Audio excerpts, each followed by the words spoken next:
The morning drifts into a pale afternoon, and Downton Abbey stands beneath a sky washed in gray. Lord Grantham walks through the garden, his boots pressing softly into the damp earth. The air smells of rain and memory. He has spent the entire day trying to think clearly. But the letter, those few words written in his father's hand, circles his mind like a haunting melody that refuses to fade.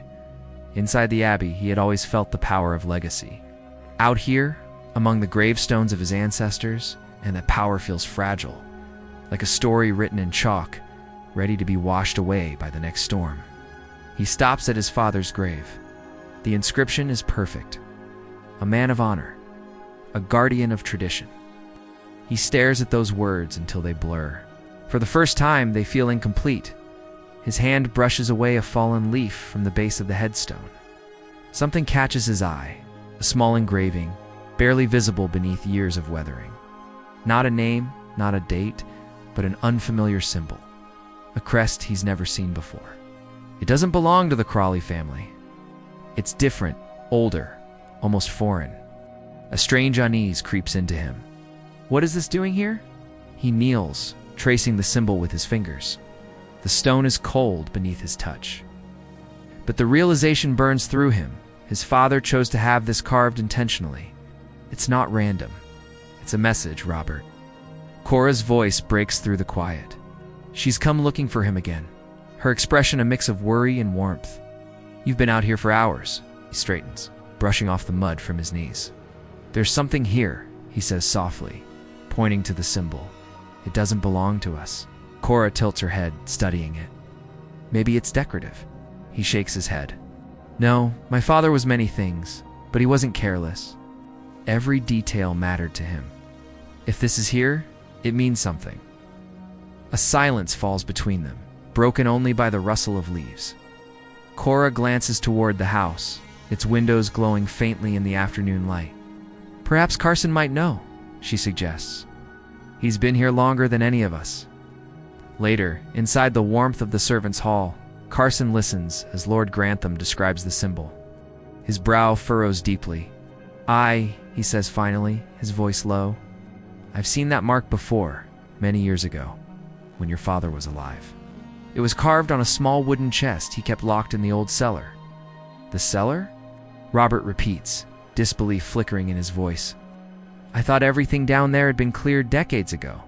Carson shakes his head. Not everything. His lordship made sure that chest remained untouched, said it was family business, and best left alone. The words hit Robert like a gust of wind through the open door. Family business, best left alone. But now he cannot leave it alone, not anymore. That night, when the house sleeps, he returns to the cellar. The air is cool, thick with dust and age. The walls glisten faintly with moisture, and the smell of old stone fills the space. He moves carefully, his lantern throwing long shadows that dance across the floor.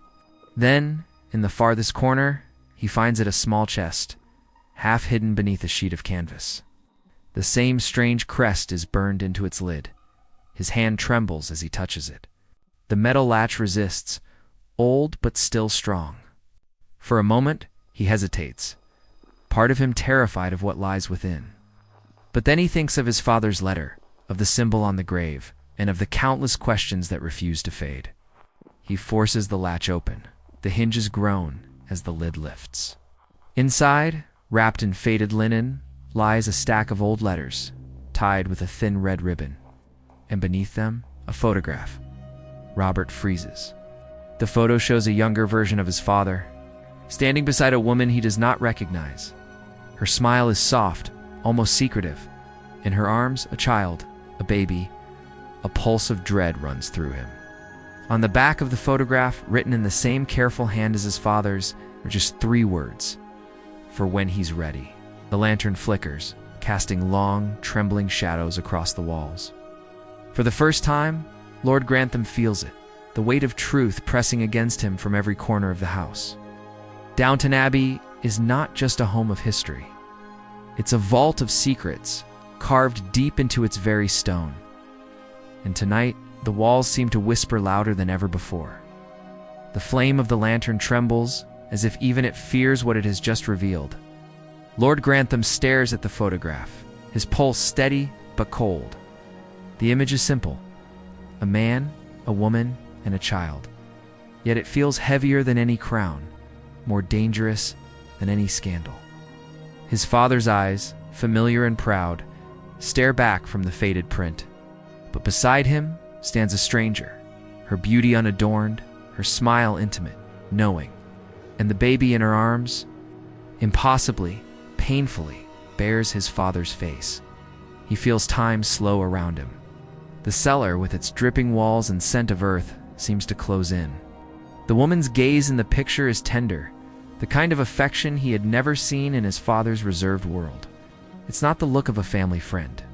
It's the look of something forbidden, something real. Cora's voice echoes faintly from above, calling his name. He doesn't answer. He can't. His throat feels tight. His mind caught between disbelief and a truth that's beginning to take shape, a truth he doesn't yet want to name. He places the photograph on the chest's lid and begins untangling the ribbon that binds the letters. The paper is brittle, almost translucent with age. Each envelope carries the same initials. H.M. He unfolds one carefully. My dearest Robert, the world we built cannot survive the light of day. But know this, what we shared was real. And the boy, he will grow with your eyes. That is enough for me. The ink has bled in places, but the words strike him like thunder. His father's name was Robert too.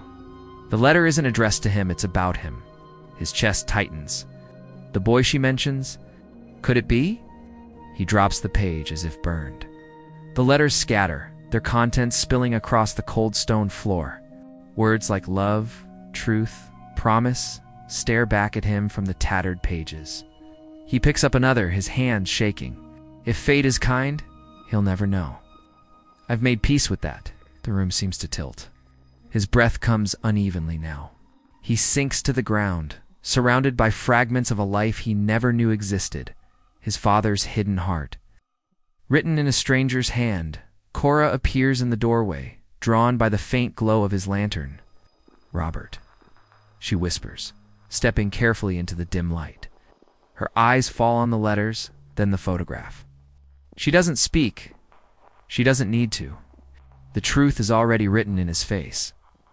I think. His voice cracks. I think my father had another child. Before me. Or, instead of me. The words hang in the air, impossible and real at once.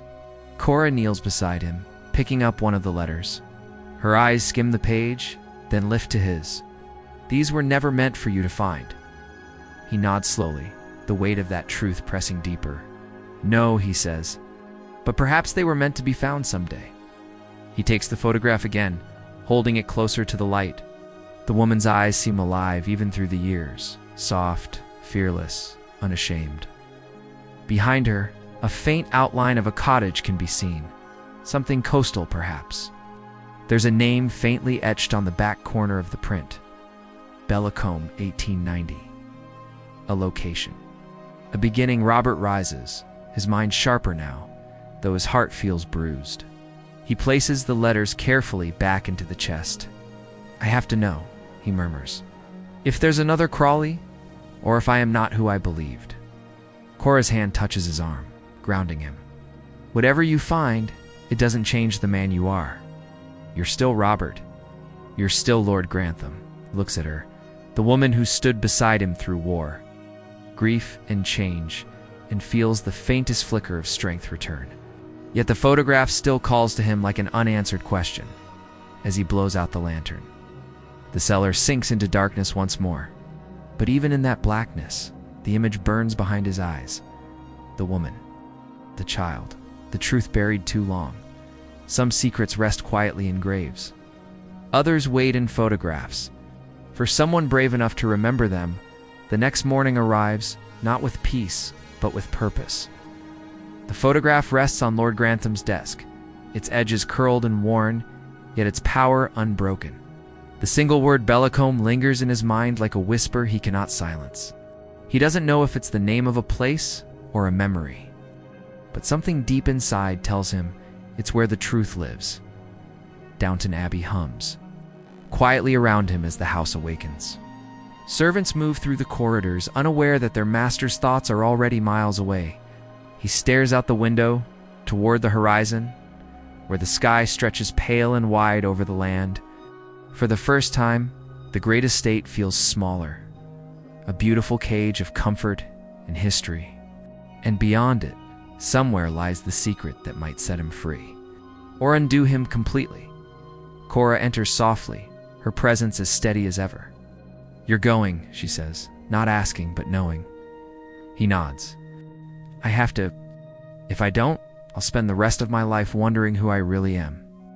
She smiles faintly, sad, proud, afraid, all at once. "Then find your truth, Robert. But don't let it take your heart with it." Within hours, the carriage is readied. The roads are wet from last night's rain, glistening like glass beneath the morning sun.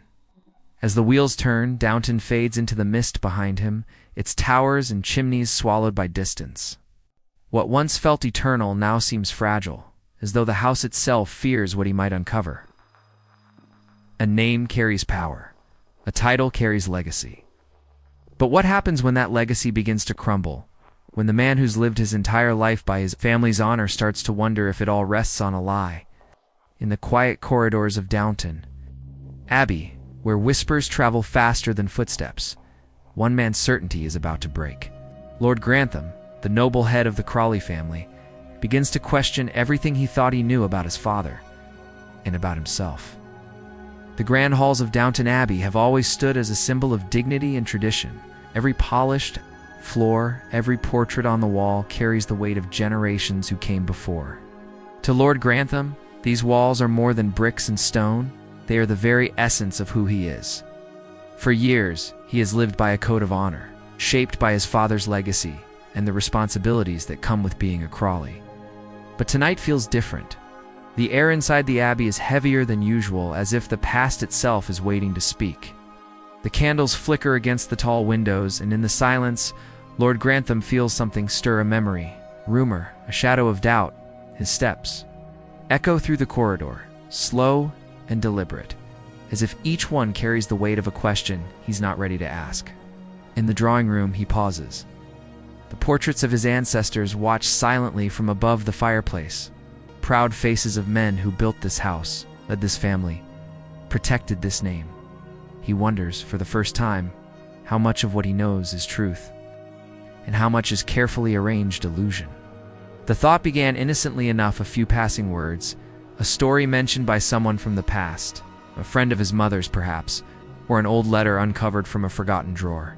It hinted at something small, yet powerful enough to shake his world. Could it be that his father, the man he idolized, lived a life of secrets? Could the bloodline that defines the Crawleys be touched by scandal? He takes a deep breath and pours himself a drink. The sound of liquid hitting crystals seems louder than usual. He stares into the amber glow, seeing not his reflection, but the faces of those who came before him. But because of the truth hiding behind it, he has always been the steady one, calm, composed, unshaken. The man his family turns to when things fall apart. Yet now, even he feels the foundation shift beneath his feet. Questions he never thought he'd ask begin to whisper in his mind. Who was my father, really? What did he hide? And what does that make me? A knock on the door pulls him from his thoughts. It's Cora, his wife, her face soft with concern. She sees the look in his eyes, the same look he had on the day of his father's funeral, quiet but storming inside. She doesn't ask what's wrong, not yet. Instead, she simply sits beside him, her hand resting on his. There are no words between them, only the unspoken truth that something sacred has been disturbed. The weight of legacy feels different tonight, heavier, sharper, and suddenly uncertain. For the first time in his life, Lord Grantham isn't sure if the Crawley name stands on pride or on a secret that could change everything. The Abbey feels colder, the night feels longer. And in that stillness, Lord Grantham realizes that sometimes the hardest truth to face is the one that hides in your own family's past. The night refuses to end. Outside, rain begins to fall. Soft at first, then steady. A rhythm that seeps into the walls of Downton Abbey like a heartbeat. Lord Grantham sits alone in the library, a place that once brought him comfort. Now, every shadow seems to hold a secret. Every page in the old books feels like it's whispering something he cannot quite hear. He leans back in his chair, eyes tracing the shelves lined with history. His father's favorite volumes still sit untouched, thick leather-bound collections on estate law, land inheritance and duty. But among them, something catches his eye, a small book out of place, its spine faded, its corner slightly torn. He reaches for it. Dust rises in the air, dancing in the dim light. Inside, the pages are brittle, filled with neat handwriting that isn't his father's. The letters belong to another man, or perhaps another truth the writing speaks of. Travel, of distant places, and of a companionship that seems far too intimate to be purely friendship. A date stands out, the very year before Lord Grantham was born. His breath catches. Could this be coincidence or confession? He closes the book, heart pounding.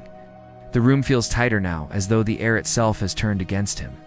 He rises and walks toward the window, watching the rain streak down the glass. In the reflection, he sees himself not as a lord, not as a leader, but as a man unsure of where he truly comes from. A soft creak behind him, Cora again. But this time she doesn't hesitate to speak. "Robert," she says gently, her voice calm but careful. "You've been here for hours. What is it you're searching for?" He doesn't answer right away. Words feel heavy, like stones in his mouth. Finally he says, "I'm not sure. Perhaps the truth." Cora moves closer, her eyes meeting his. "About your father?" A pause. Then quietly, "About myself." There it is, the fear he's been holding back. It's not just about who his father was, but what it means for him. His title, his home, his very identity, all built on the assumption of a noble lineage. If that assumption falls, what remains? Cora sits beside him, her hand resting over his. "You've carried Downton on your shoulders for so long," she whispers. "But this house isn't made of bloodlines, Robert. It's made of the people who love it and the people who love you." Her words are warm, but they cannot stop the storm in his mind. He looks back at the old book lying open on the desk, a silent witness to secrets that were never meant to surface. His father's image flickers in his memory, strong, confident, always composed. But now, even that image feels distant, like a painting fading in time. A memory surfaces, his father's voice, firm yet kind, telling him once. "The name Crawley stands for honor, Robert. Never forget that." He had believed it without question. Now, that same phrase feels like a test he was never meant to pass. The fire crackles softly, the only sound left between them. Outside, the storm grows louder. Inside, Lord Grantham feels the first real tremor of doubt break through years of certainty. He doesn't yet know where the truth will lead him, only that the walls of Downton have begun to echo with voices long gone, whispering stories that refuse to stay buried. He looks at the book one last time before closing it carefully, as though afraid it might speak again. The rain continues its endless tapping on the window, like a reminder that some questions once asked can never be silenced. The storm has passed, but the silence it leaves behind feels even heavier. Morning breaks over Downton Abbey, pale and uncertain. Sunlight creeps across the marble floors, but the house seems reluctant to wake. The servants move quietly through the halls, unaware that beneath the calm surface, Lord Grantham's world is beginning to fracture. He walks the corridor lined with portraits, faces of men who bear his name, their eyes forever frozen in quiet judgment. Each brushstroke seems to watch him now, as though the walls themselves have learned his secret.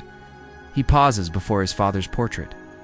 The resemblance is undeniable, the same firm jaw, the same proud stance, yet suddenly it feels like looking at a stranger. His fingers trace the frame lightly, and for a moment, he wonders if even the walls of this house know the truth before he does.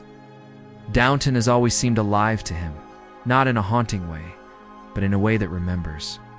The floorboards that creak under his step, the faint echo of laughter in the ballroom, the scent of old roses from the garden. Everything here holds memory. But lately, those memories whisper things he cannot ignore.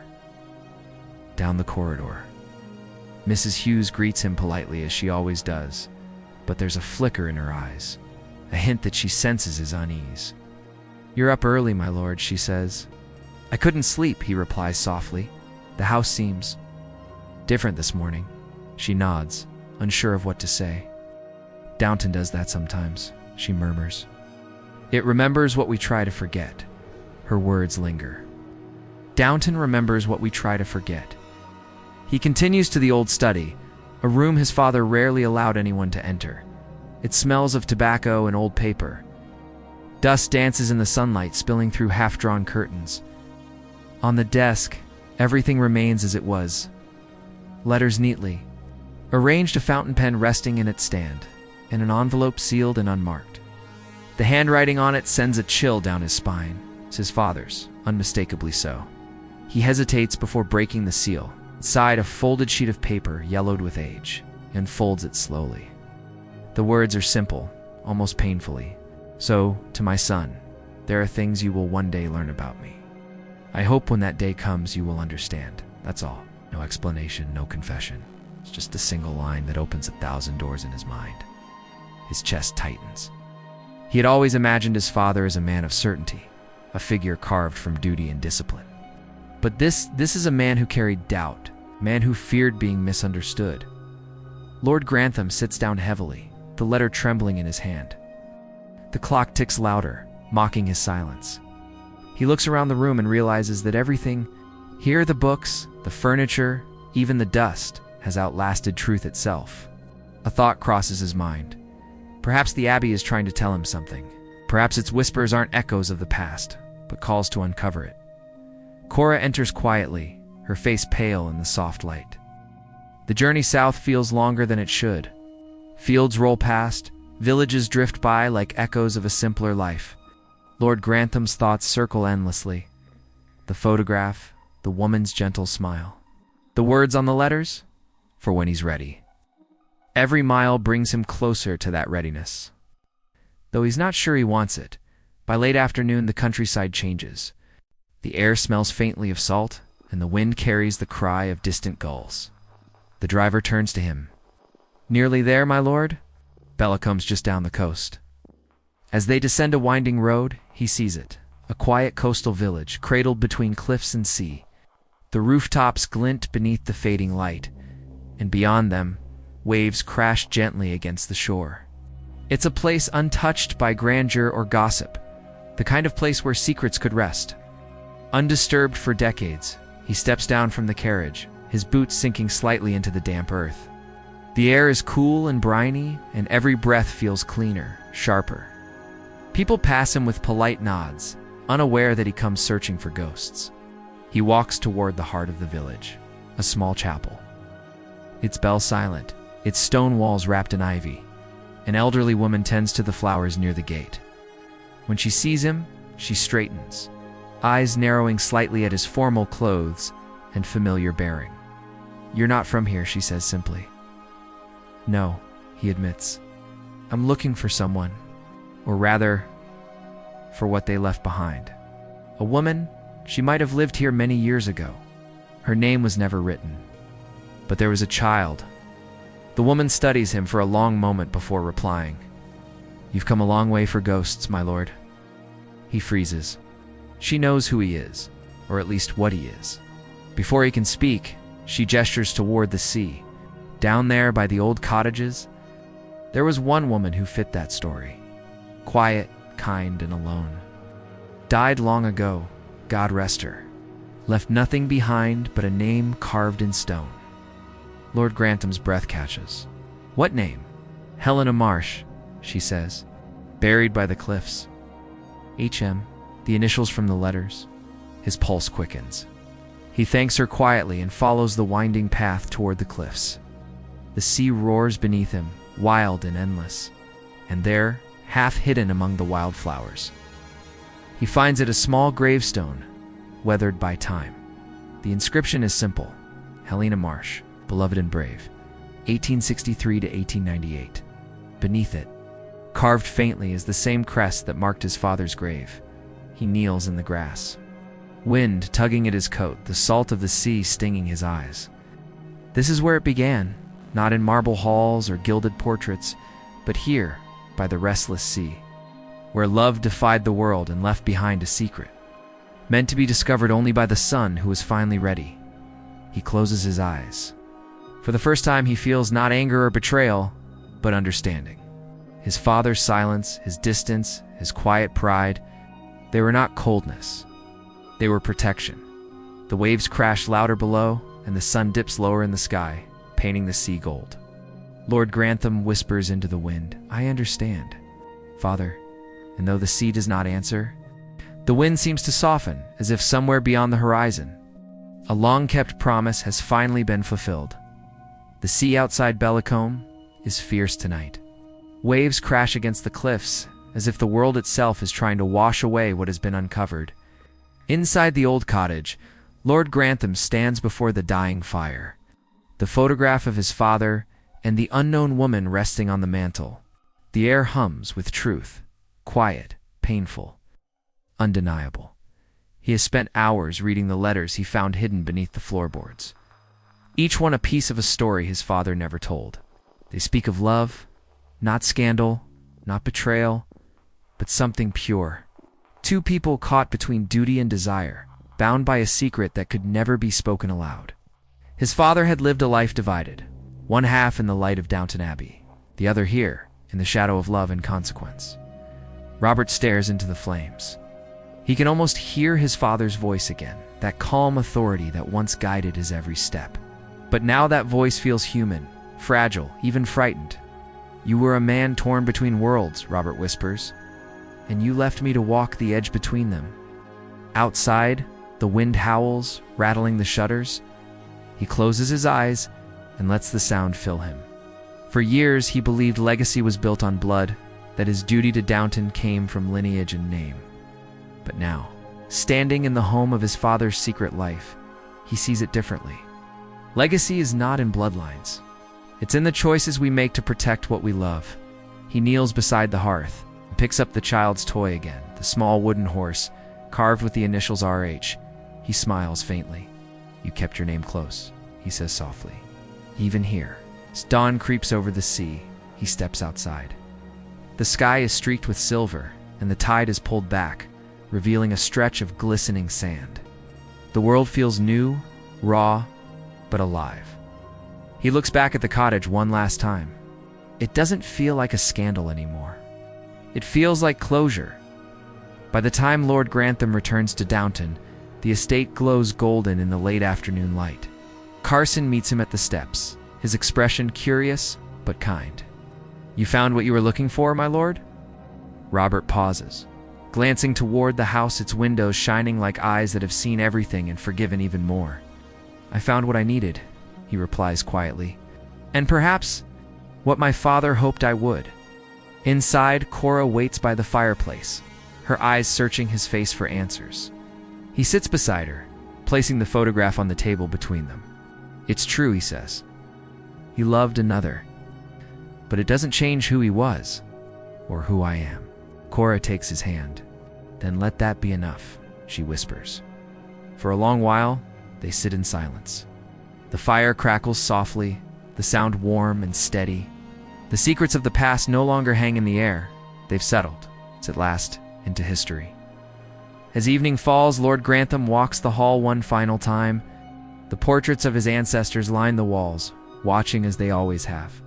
But now their faces seem softer, almost forgiving. He stops before his father's portrait. "I understand now," he murmurs. "You weren't protecting your name. You were protecting your heart." The light flickers, and for just a second, the shadow across the painted face seems to fade as if the house itself exhales. Releasing a secret it has carried too long. Downton Abbey stands silent again, proud and timeless. But something within its walls has changed. The legacy that once felt heavy now feels alive, not built on the perfection of the past, but on the humanity of it. Lord Grantham turns away from the portrait and walks down the corridor, his steps sure and calm. The man who once sought answers has found something greater: peace. Outside, the wind softens, carrying with it the faintest echo, not of shame, not of sorrow, but of understanding. Because even in a house of grandeur and secrets, truth has a way of finding its voice. And tonight, Downton Abbey finally rests.